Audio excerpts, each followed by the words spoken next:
అనగనగా అది అప్పరాజపల్లి అని ఒక గ్రామం. అక్కడ రంగయ్య అని ఒక రైతు తన గోశాలలో గిన్నెతో పాలు పితుకుతూ ఉంటాడు. చెమటలు కారుతున్న అతని ముఖంలో అలసట స్పష్టంగా కనిపిస్తోంది. రంగయ్యకి ఆ సాధారణ జీవితం అస్సలు నచ్చదు. ప్రతిరోజు ఉదయమే ఇలా గోశాల శుభ్రం చేసి పాలు పితకడం అస్సలిష్టం ఉండదు. అది అతనికి భారంగా అనిపిస్తుంది. దాంతో తనలో తను ఇలా అనుకుంటాడు, అబ్బా, ఈ ఆవేటి మళ్ళీ ఇలా కదలటం మొదలెట్టింది. కాసేపు స్థిరంగా నుంచునుంటే పాలు పూర్తిగా తీసుకోవచ్చు కదా అని చిరాగ్గా తన చేతిలో ఉన్న ఆ ఆవు తలపై నెమ్మదిగా తట్టి, అమ్మ లక్ష్మి, కాసేపు నిల్చో తల్లి. నువ్వు పాలిస్తే నా జీవితం ముందుకు సాగుతుంది. నీకు నేను మేత పెట్టగలను. అందుకే కొంచెం సేపు శాంతంగా ఉండమ్మా అని అనడంతో ఆ ఆవు మెల్లిగా శాంతిస్తుంది. దాంతో రంగయ్య పని పూర్తవుతుంది. రంగయ్య ఒక రైతు. ఈ పశువులన్నీ అతనివే. ఎవరైనా పాలేర్ని పెట్టుకోవడం కన్నా తానే పనిచేస్తే ఆ డబ్బులేవో తనకే మిగులుతాయని ఎవ్వర్నీ పెట్టుకోకుండా మొత్తం పనంతా తానే చేస్తూ ఉంటాడు. అలా అతను పాలు పూర్తిగా తీసుకుని ఆ గిన్నె నిండడంతో ఆకాశంలోకి చూస్తూ ఉంటాడు. అప్పటికే బారెడు పొద్దెక్కడంతో ఇలా అనుకుంటాడు, అయ్యో, అప్పుడే బారెడు పొద్దెక్కింది. ఇంకా 10 ఆవులకి పాలు పెతకడం మిగిలింది. ఇక నేను ఇది పూర్తి చేసేది ఎప్పుడు? ఇంటింటికి వెళ్ళి పాలు పోసేది ఎప్పుడు? ఇక ఎంత కష్టపడి నేను ఇదంతా చేస్తే రోజుకు నాకు 200కు మించి మిగలటం లేదు. ఈ చాకరీ కన్నా ఈ ఆవులన్నింటినీ అమ్మెత్తే ఓ 50,000 వస్తాయేమో. ఆ డబ్బుతో ఒక చిన్న దుకాణం పెట్టుకుంటే ఇలా ఉదయం 4 గంటలకి లేవాల్సిన పని లేకుండా కాపీ తాగుతూ వచ్చిన వాళ్ళకి సరుకులు అమ్మితే సరిపోతుంది కదా. అప్పుడు ఎంత సుఖంగా ఉంటుందో అని అనుకుంటూనే రంగయ్య పాలు పితికే పని మొత్తం పూర్తి చేస్తాడు. అమ్మయ్యా, ఈ పాలు ఇప్పుడు 10 లీటర్లుంటాయి. వీటిని తీసుకెళ్ళి అమ్మితే సుమారు 500 వస్తాయి. రోజు ఇవి వస్తే నెలకి 15,000. కానీ ఇవి కాదు నాకు కావాల్సింది. ఆవులన్నీ అమ్మితే అని తనకు వచ్చిన ఆలోచనకి చిన్నగా నవ్వుకుంటాడు. అలా అనుకున్నాక ఓ రోజు తన గోశాల నుండి 50 ఆవులను ఒక్కటొక్కటిగా బయటికి తీసుకుని వాటిని అమ్మడానికి సంతకు బయలుదేరతాడు. అలా ఆ ఆవుల వెనుకన నడుస్తూ చేతిలో ఓ చిన్న కర్ర పట్టుకుని నెమ్మదిగా తోలుతూ ఉంటాడు. ఈ రోజు వీటిని నేను సరిగ్గా అమ్మగలిగితే ఒక్కో ఆవుకి 1000 రూపాయలు రాబట్టచ్చు. 50 ఆవులకి 50,000. ఆ డబ్బుతో ఓ పెద్ద గది కట్టించుకుని మధ్యలో గల్లా పెట్టి చిల్లర సరుకులు అమ్మితే ఈ ఊళ్ళో మనకు మంచి గుర్తింపు ఉంటది అని కలలు కంటూ వాటిని ముందుకు తోలుకుంటూ వెళతాడు. అలా అతనిలో ఆ ఆవులపై ఉన్న ప్రేమ తగ్గి అది దురాశగా మారుతుంది. వాటిలో ఉన్న ఒక చిన్న ఆవును చూసి రంగయ్య ఇలా అంటాడు, అమ్మ తల్లి, ఈ రోజు నీ వల్ల నా జీవితం మారబోతుంది. ఓ 2 నెలల తర్వాత వ్యాపారం చేయగా వచ్చిన డబ్బులతో నీలాంటి ఇంకో 10 ఆవులు కొనేస్తాను. అప్పుడు అసలు నా దగ్గర పేదరికం అనేది ఉండదు. దాంతో మీకు చాకరీ చేయడానికి నేను పాలేరుని కూడా ఇట్టుకోవచ్చు అని అనుకుంటూ ఉండగా ఇదంతా వెనుక నుండి ఓ ముసలి వ్యక్తి గమనిస్తూ ఉంటాడు. అతను మెల్లగా రంగయ్య వద్దకొచ్చి ఇలా అంటాడు, ఏమిటి రంగయ్య, ఇన్ని ఆవులు నువ్వు ఒక్కడవే తీసుకెళ్తున్నావా సంతకి? ఎవరైనా తోడు తీసుకెళ్ళలేకపోయావా? అవునవును, నేను ఒక్కడిని తీసుకెళ్తున్నాను. నాకెవరి సాయం అవసరం లేదు. మళ్ళీ ఆడికి జీతం ఇస్తే నాకు మిగిలేదే ఉంటది. చేతికొచ్చిన పని చేతితో చేసుకుంటేనే బతుకు బాగుంటది. నువ్వు చెప్పేది నిజమే, కానీ ఈ దారిలో దొంగల భయం ఎక్కువ. అసలే అడవి మార్గం కదా, అందుకే నీకు తోడుగా ఎవరన్నా తీసుకెళ్ళు అని చెప్తున్నాను. అదంతా మా తాతల నటి కథలే. ఈ రోజుల్లో దొంగల భయం ఏంటి? అయినా అదంతా మన అదృష్టంపై ఆధారపడి ఉంటది. నాకు ఆ దేవుడు తోడుంటాడులే అని చెప్పి అక్కడి నుండి ముందుకు సాగుతాడు రంగయ్య. అలా ఆవులు అడవిదారిలోకి ప్రవేశిస్తాయి. మొత్తం చెట్లతో మార్గమంతా నిర్మానుష్యంగా ఉంటుంది. రంగయ్య ఆవుల వెనుక నెమ్మదిగా నడుస్తూ ఉంటాడు. ఇంతలో వెనుక నుంచి గాలి బలంగా వీస్తుంది. చెట్లు ఊగుతూ ఉంటాయి. రంగయ్య కొంచెం ఆగి మౌనంగా తన పశువులను చూసుకుంటూ ఉంటాడు. అడవంతా నిశ్శబ్దం. రంగయ్య తన కర్రను నేలపై కొట్టి మెల్లగా నడుస్తూ ఉంటాడు. ఈ గోవులే నా ఆస్తి. ఈ రోజు ఇవే నా జీవితాన్ని నిలబెట్టనున్నాయి. ఒక్కొక్క ఆవుకి 1000 రూపాయలంటే డబ్బే డబ్బు. దాంతో నాకు గౌరవం, పేరు అని అనుకుంటూ ఉండగా ఒక్కసారిగా ఆ చెట్ల మధ్య నుంచి కొంతమంది దొంగలు చేతుల్లో కత్తులు కర్రలతో బయటకొస్తారు. రంగయ్య వాళ్ళను చూసి భయపడతాడు. ఏటిది? ఎవరు మీరు? నా మీద ఎందుకు దాడి చేస్తున్నారు? ఇవన్నీ నా ఆవులు. వీటిని దొంగిలించకండి అని చెప్పడంతో ఆ దొంగల నాయకుడు భయంకరంగా నవ్వుతూ నీకు ఎంత ధైర్యం లేకపోతే మాలాంటి దొంగలు తిరిగే ఈ ప్రాంతంలో ఒంటరిగా నీ ఆవులతో వచ్చావు. ఇక ఈ ఆవులు నీవి కావు. వీటిని ఇక్కడే వదిలేసి వెళ్ళిపో, లేకపోతే నీ ప్రాణాలు పోతాయి అని బెదిరిస్తాడు ఆ దొంగల నాయకుడు. దాంతో రంగయ్య వాళ్ళని వేడుకుంటూ ఇలా అంటాడు. అయ్యా అంత మాట అనకండి అయ్యా. వీటితోనే నా జీవితం. వీటిలో మీరు ఒక్క ఆవుని తీసుకెళ్ళినా నా జీవితం నాశనం అయిపోద్దయ్యా. దయచేసి నన్ను వదిలిపెట్టండి అయ్యా. అది నీ సమస్య, మాకెందుకు చెప్పు. మాకైతే ఇప్పుడు డబ్బు కావాలి. నీ కష్టాలింటి కూర్చుంటే ఇక మేం బతికేదట అని వెంటనే రంగయ్యను తాళ్లతో బంధించి అక్కడ చెట్టుకి కట్టేస్తారు. ఇక అతను కదలలేని పరిస్థితుల్లో ఉంటాడు. అయ్యా అట్ను వదిలేండి అయ్యా. అయ్యన్ని నా ఆవులయ్యా. అయ్యే నా జీవితం అయ్యా. వీటితో పాటు నా ప్రాణం కూడా తీసుకోండి అయ్యా అని అతను ఎంత మొత్తుకున్నా వినకుండా ఆ దొంగలు ఆ ఆవుల్ని తోలుకుంటూ అక్కడ్నుండి వెళ్ళిపోతారు. చెట్టుకి కట్టబడి ఉన్న రంగయ్య కన్నీళ్లతో తనలో తాను ఇలా అనుకుంటాడు. అయ్యో, ఏటి నా జీవితం. నాకే ఎందుకెంత కట్టం వచ్చింది. ఇప్పుడు నేను ఎవరితో చెప్పుకోవాలా? ఆ దేవుడే నా నుండి అన్ని తీసేసుకున్నాడు. ఓ దేవుడా, ఇది నీకు న్యాయమా అని ఆకాశంలోకి చూస్తూ నిలదీస్తాడు రంగయ్య. ఇంతలో ఒక్కసారిగా ఆ చెట్టు వెనుక నుంచి ఒక తెల్లటి వెలుగు మెరుస్తుంది. ఆ వెలుగులో ఒక దేవత రూపం వచ్చి అతని ముందు నిలబడుతుంది. రంగయ్య, ఎందుకలా ఏడుస్తున్నావు? నీ గుండె వేదన ఈ చెట్టు కొమ్మల వరకు తాకింది. తెల్లి, నువ్వెవరమ్మా? నిజంగా నువ్వు దేవతవా? వనదేవతవా? నా కోసమే వచ్చావా? నా ఆవులన్నీ పోయాయి తల్లి. ఆటితో నా ఆశలు కూడా నాశనం అయిపోయాయి. ఇక నాకు బతికి ఉండాల్సిన అవసరం లేదమ్మా. నీ ఆశలు ఎక్కడికి పోలేదు.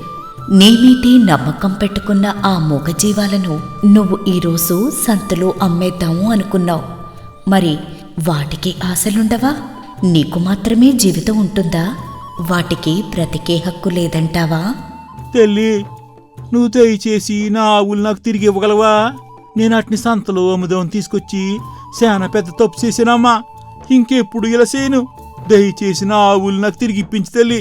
వాటిని మళ్ళీ నేను నా ఇంటికి తీసుకెళ్ళిపోతానమ్మా అని వేడుకోవడంతో ఆ దేవత తన చేతిలో ఉన్న ఉంగరాన్ని తీసి కళ్ళ దగ్గర పెట్టుకుంటుంది.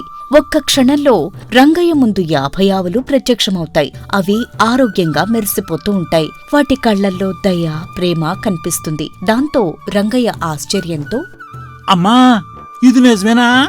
ఇవన్నీ నా ఆవులేనా? నాపై కరుణ చూపి నన్ను కాపాడినందుకు నేను నీకు ఎప్పటికీ రుణపడి ఉంటాను తల్లి. దాంతో ఆ దేవత ఎంతో శాంతంగా, ప్రేమగా రంగయ్యతో ఇలా అంటుంది. రంగయ్య, నీ కన్నీరు చూసి నీకు సహాయపడటానికి వచ్చాను. వీటిని తీసుకువెళ్ళి తిరిగి సుఖంగా బ్రతుకు. కాని ఈసారి మానవత్వాన్ని మర్చిపోకు అని చెప్పడంతో రంగయ్య ఒక నిమిషం ఆగి ఆ ఆవులను చూస్తూ కన్నీళ్లు తుడుచుకుంటాడు. కాని అతని మనసులో ఇంకో ఆలోచన మొలకెత్తుతుంది. దాంతో తనలో తాను ఇలా అనుకుంటాడు. ఇప్పుడు నా ఆవులన్నీ నా తిరిగి వచ్చేసాయి కదా. కానీ ఇప్పుడు నేను వీటిని మళ్ళీ ఇంటికి తీసుకెళ్తే అదే గుడ్డు సాకిరి, అదే కట్టం పడాలి. మరి దీంతో పాటు నాకు ఇంకొంచెం డబ్బు వస్తే తప్ప నా కష్టం తీరదు కదా అని అనుకుని వెంటనే ఆ దేవత వైపు తిరిగి ఇలా అంటాడు.